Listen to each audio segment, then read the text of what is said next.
America के पूर्व राष्ट्रपति बिल क्लिंटन जब भारत आए थे तो ताजमहल को देखने के बाद उन्होंने कहा था, आज मुझे एहसास हुआ इस दुनिया में दो ही तरह के लोग हैं, एक वो जिन्होंने ताज देखा है, दूसरे वो जिन्होंने ताज नहीं देखा। होंगी इस दुनिया में एक से बढ़कर एक खूबसूरत इमारतें, लेकिन ताज जैसी कोई नहीं, क्योंकि इसकी बुनियाद में एक बादशाह ने अपना दिल रखा है। आज इस वीडियो को आखिर तक जरूर देखना। आप ताजमहल के बारे में 22 ऐसी बातें जानोगे जो शायद ही आपने पहले कभी सुनी होंगी। नंबर 22। हजारों टूरिस्ट जो ताजमहल देखने आते हैं वो ये नहीं जानते कि जो वो सामने देख रहे हैं वो ताजमहल का पिछला हिस्सा है। दरअसल जो शाही दरवाजा है वो नदी के किनारे दूसरी तरफ है। आज ज्यादातर टूरिस्ट ताज को वैसा नहीं देख पाते जैसा कि शाहजहां चाहते थे। मुगल काल में ताज तक पहुंचने के लिए नदी ही मुख्य रास्ता थी। ये एक तरह का हाईवे था। बादशाह और उनके शाही मेहमान नाव में बैठकर आते थे। नदी के किनारे एक चबूतरा हुआ करता था। नदी बढ़ती गई और वो बहुत पहले ही नष्ट हो गया। बादशाह और उनके मेहमान उसी चबूतरे से ताज आया करते थे। नंबर 21। ये कहा जाता रहा है कि शाहजहां ने ताजमहल बनाने वाले मजदूरों के हाथ कटवा दिए थे, लेकिन ये बात एक अफवाह जैसी लगती है क्योंकि इस बात का कोई प्रमाण मौजूद नहीं है। बहुत से इतिहासकारों का मानना है कि शाहजहां ने मजदूरों और कारीगरों को जिंदगी भर की पगार देकर उनसे एक करारनामा लिखवाया था कि वो ऐसी कोई दूसरी इमारत नहीं बनाएंगे। नंबर 20। ताजमहल की जो 4 मीनारें हैं ये बिल्कुल सीधी नहीं खड़ी हैं, बल्कि चारों बाहर की ओर हल्की झुकी हुई हैं और इन्हें ऐसा ही बनाया गया था ताकि भूकंप जैसी आपदा आने पर अगर ये गिरे भी तो बाहर की ओर गिरें और मुख्य मकबरे को कोई नुकसान ना पहुंचे। नंबर 19। कुतुब मीनार भारत की सबसे ऊंची मीनार है, लेकिन शायद आपको जानकर हैरानी हो, ताजमहल की ऊंचाई कुतुब मीनार से भी ज्यादा है। ताजमहल 73 मीटर ऊंचा है, जबकि कुतुब मीनार की ऊंचाई 72.5 मीटर है। नंबर 18।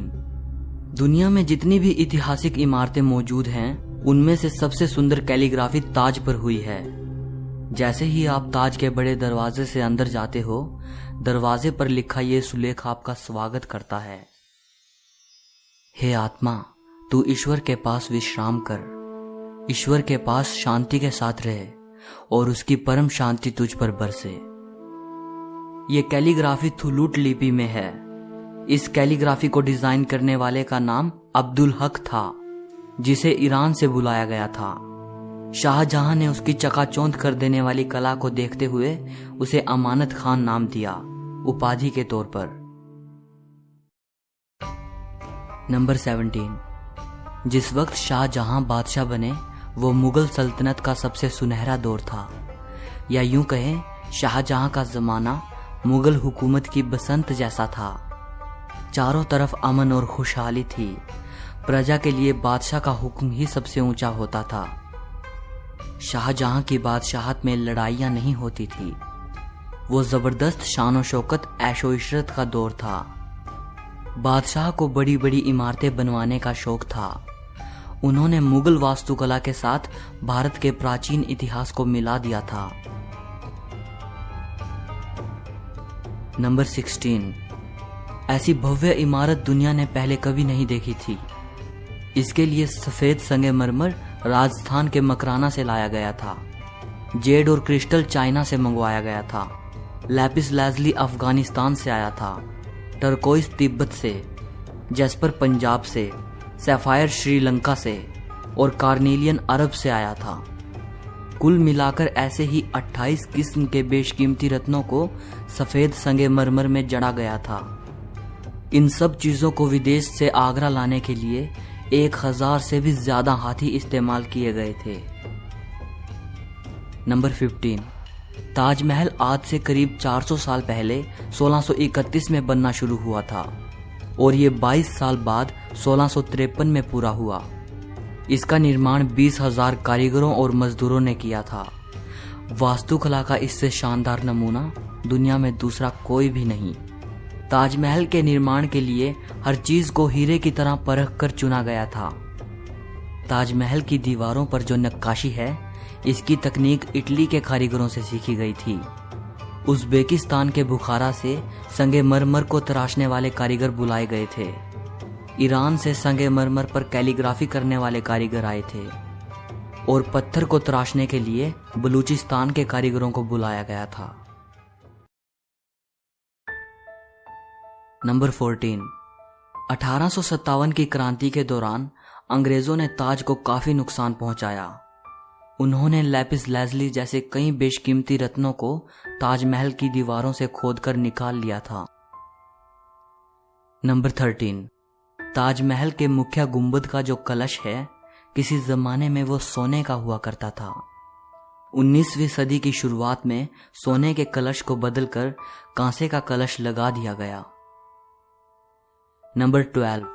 दावे के साथ नहीं कहा जा सकता कि ताजमहल को किसने डिजाइन किया था, लेकिन यह कहा जाता है कि 37 लोगों की एक टीम ने मिलकर ताजमहल का नक्शा तैयार किया था। ये 37 वास्तुकार दुनिया के दूर दूर के कोनों से बुलाए गए थे। नंबर 11।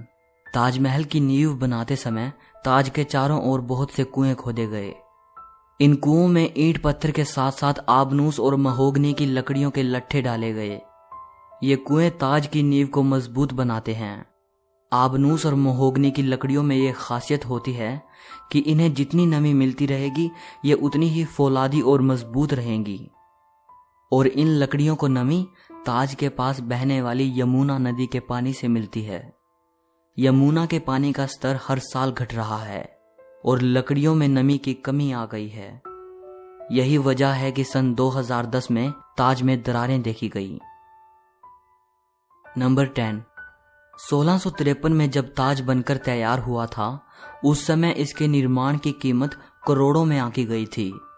उसी हिसाब से अगर आज ताज बनवाया जाए तो इसे बनाने में कम से कम 57 अरब 60 करोड़ रुपए लगेंगे। नंबर 9। 1989 में एक भारतीय लेखक P.N. ओक ने एक किताब लिखी थी जिसका नाम था ताजमहल द ट्रू स्टोरी। इस किताब में उन्होंने कई तर्कों के साथ ये दावा किया था कि ताजमहल मकबरा बनने से पहले एक शिव मंदिर था और इसका नाम तेजो महाल्या था। सन 2000 में P.N. ओक ने अपनी बात को सिद्ध करने के लिए ताज की साइट खोदने के लिए सुप्रीम कोर्ट को अर्जी दी थी, जिसे सुप्रीम कोर्ट ने रद्द कर दिया। आर्कियोलॉजिकल सर्वे ऑफ इंडिया के मुताबिक ताजमहल कभी एक शिव मंदिर था, इस बात के कोई सबूत नहीं है, बल्कि शाहजहां ने ताज को बनवाया था, इसके प्रमाण ही इतिहास के पन्नों में मिलते हैं। नंबर 8। एक कहानी प्रसिद्ध है कि शाहजहां यमुना नदी के दूसरी तरफ काले संगमरमर से ऐसा ही एक और काला ताजमहल बनाना चाहते थे। कहा जाता है कि शाहजहां मुमताज की तरह अपने लिए भी एक मकबरा बनाना चाहते थे।